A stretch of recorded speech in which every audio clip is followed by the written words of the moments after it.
For those that don't know me, from Michael's quick introduction, before I was a cop, I spent 11 years in the Navy as well, with a trip up to the Persian Gulf and a bit of active service there. So I've sort of been on the other side of the fence, kicking indoors and pulling up crops, and after injuring my knee and getting off opiates, I now use cannabis on a daily basis instead of opiates. So that's how I got to this path in life.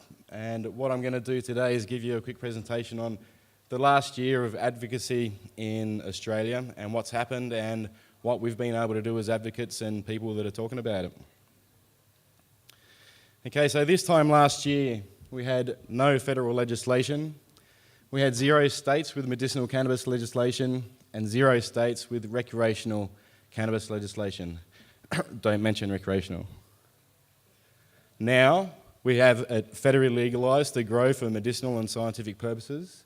And we have 1 state with medicinal cannabis legislation with a couple along the way, and still 0 states with recreational cannabis. My crystal ball says by the time we hit 2020, I think we'll see all states with medicinal cannabis, and I think we'll see our first state pop through with recreational. That's my goal. That's what I'm planning on aiming to with a realistic time frame, and I think it's pretty achievable. So what's happened since to cause all this?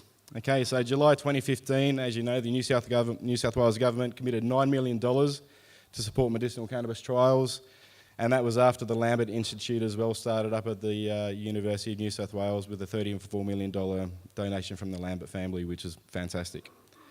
October 2015, the federal government announced it was going to legalise the growing of cannabis for medicinal or scientific purposes. And all the advocates got excited and thought finally there's going to be some cannabis getting into some patients' hands and they're going to be able to get some stuff, and we were happy for a while. February 2016, this was one of the bigger ones that came through when the Senate passed the amendment to the Narcotic Drugs Act. What this enabled to do was Australia to be able to supply its own cannabis instead of having to import it. So that crossed a lot of hurdles and is going to stop a lot of bureaucratic tape getting through. April this year, in 2016, the Victorian Parliament approved access to the medicinal cannabis bill. Dan Andrews was promising one of his election things and he put it through, so that was good to see. And also around the same time, Tasmanian Premier Will Hodgman announced that medicinal cannabis scheme would be available to patients in 2017, so still talking. So we know that politicians say one thing and then whether they act or not's a different thing, but that's what we're here for, and to keep them accountable to their word. And also you would have seen on the news, Dan Eden opened in Tamworth by Acting PM Barnaby Joyce at the time.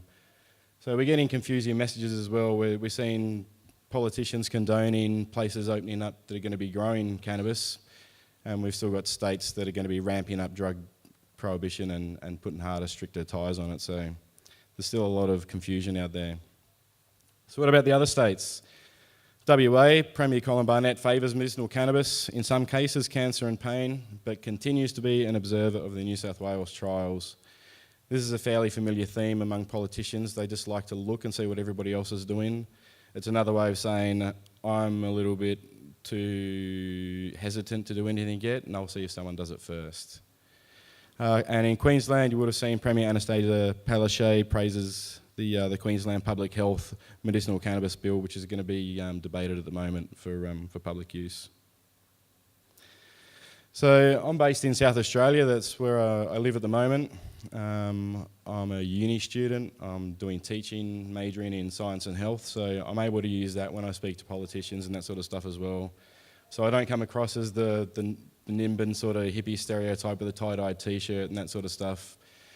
That's been tested and tried, and politicians, especially the conservative ones, just put up a wall and they won't speak to them. But if I rock up with my war medals and that sort of stuff and they know I used to be an ex-cop, then they're sort of forced to listen sometimes, which is good. So I got invited to the drug policy roundtable that the Greens were doing around the country. So I went to Parliament House and got to speak to Richard Di Natale and a few others, and especially all the big South Australian heads of all the drug and alcohol services, about their thoughts on medicinal cannabis, how we should do it, how it should be taken forward and progress and that sort of stuff. It was a lot of debate, a lot of good debate, and there was a lot of discussion about how it should be moved forward. From that, we found out there's pretty strong bipartisan support in South Australia for medicinal cannabis.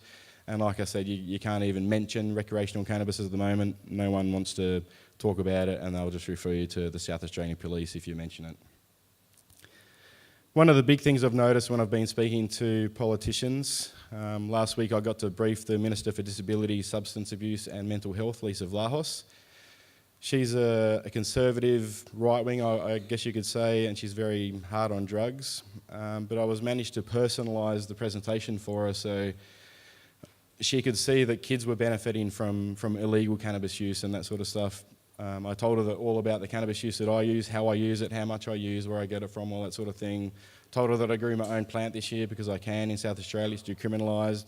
So we need to start talking to politicians, not as if they have authority or title, but just as a normal person that can benefit from cannabis. And if they can't benefit from cannabis, you can be pretty sure that someone in their family, one of their friends, could probably benefit from cannabis. Because of this, because cannabis is still stigmatised and there's, it's getting better, but there's a lot of people out there that are still risking jobs and livelihoods and careers. I know a lot of ex-police friends, a few of them have children with epilepsy. They've aged 20 years in the last 5 years because they're forced to use legal, debilitating anti-epileptic drugs where they know cannabis can stop the seizures and reduce the seizures massively. Harm reduction is a massive thing that we need to talk to politicians about. It's not just about legalising something or banning something. It's if we do this, what sort of harm will be being reduced? Is it going to be a detriment to someone? Is it going to benefit people? If it's just going to benefit people and not be a detriment, why the hell aren't we doing it? And like Michael was saying before, it all comes down to just cash and profit. That's the only excuse that this isn't happening faster. Speaking of cash and profit, which you'll hear later from Abe, that's starting to change that conversation. Okay, so the measure of success of our advocacy and legalisation and legislation that gets passed is how many patients now have cannabis and are able to use it legally. That answer is 0, that I know of. Lene Carter, who's been through over a year so far with the TGA process and the SAS to get the cannabis legally, is still being put through loops and stupid amounts of red tape and that sort of stuff. So it's still not happening. People are still using illegal cannabis because they can't wait for the legal versions to come through. Meanwhile, we're living healthy, illegal lives as criminals. There's no one that doesn't know me at schools and that sort of stuff. Every single person knows that I use cannabis instead of opiates, and I'm happy to explain to them why. I've got a healthy life and a functioning life. I'm doing fine academically. I'm an honest student, so all of the stigma that people have got about motivation and lazy stoners and that sort of stuff, then I'm happy to chat to them as well. So collaboration. This is a bit of a talking point that we'll probably have to get into further at another stage. It's the key to making positive change. I think we've started to become a little bit cliquey along the lines of advocacy now, where people are supporting their belief. We sort of need to come together again and get a little bit more collaborative. One of those things is working with medical professionals. It's fine to have clinical data, and politicians won't do anything without clinical data these days. But what some of them don't realise is, while the clinical data is fine and being proven in a lab, people like myself and others in the crowd here are using cannabis every day without any clinical data, testing their dosages, testing their strains, testing all the different things you can do with cannabis to get their medicine fine, because there's no legal option that's going to give them a better choice. And sleeping with the enemy, Big Pharma. You would have heard Michael before talk about GW. We need to collaborate with the pharmaceutical company. It's going to happen. I think pharmaceuticals are going to have a pretty big field in palliative care, especially where nanas can just take their 1 pill of oil in the morning or 1 capsule of oil and they're fine. But if they want to, they can have a little bush out the back that they can grow for their own little special strain in that as well. So I've got grandparents in palliative care. I'd like them to be able to legal access legal medicines that pharma companies do produce. But I'd also like to be able to sit out the back with my nan and have a spliff with her as well and talk about the good old days. So we have to cover both bases, and we've got to be able to work with them, not try to work against them or demonise them a little bit more. I know that's a little bit hard for some people to hear, but if we want to see proper progress, then I think that's a way forward. So what happens now? Political pressure, lots of it. I annoy politicians all the time and I love it.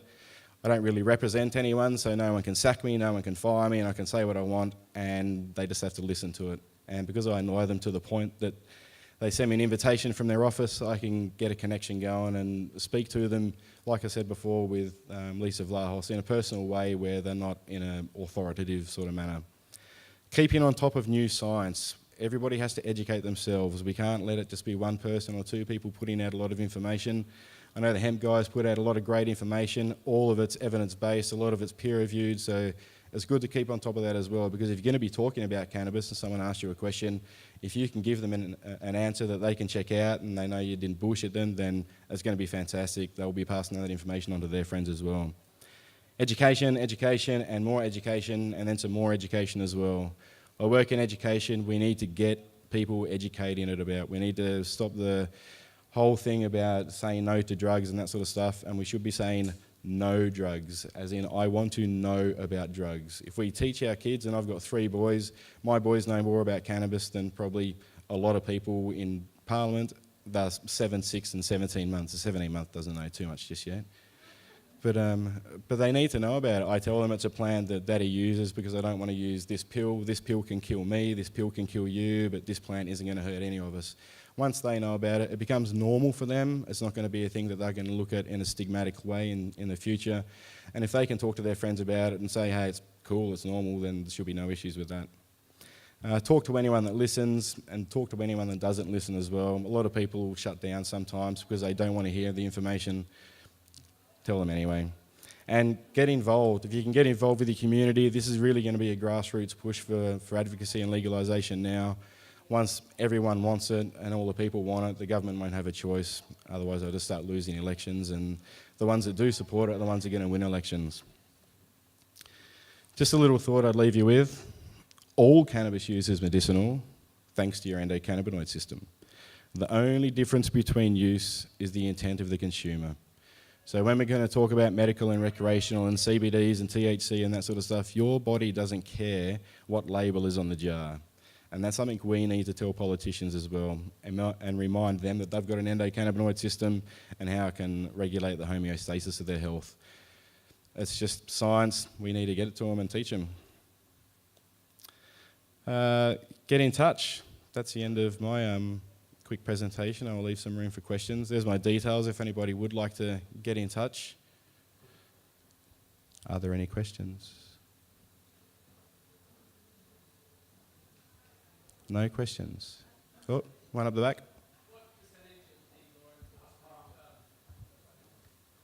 Microphone coming around, mate.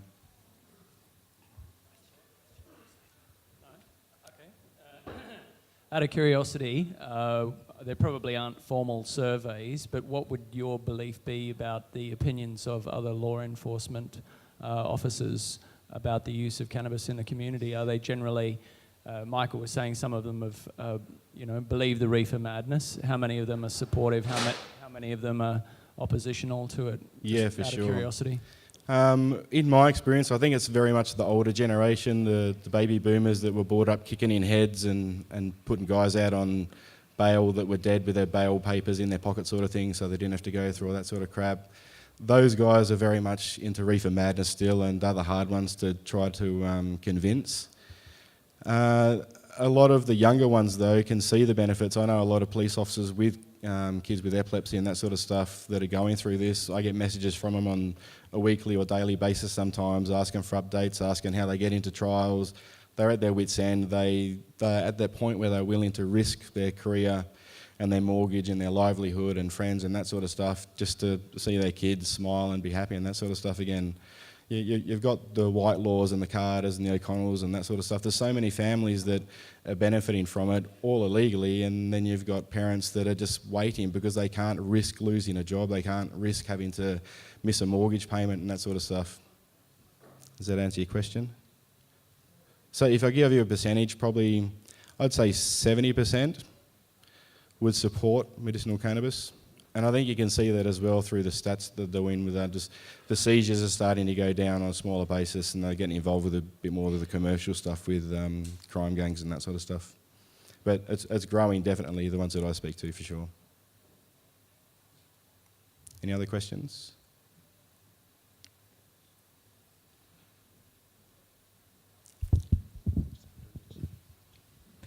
if there's 70% of the police force you claim possibly support it, then why don't they go through their union to try and get it changed?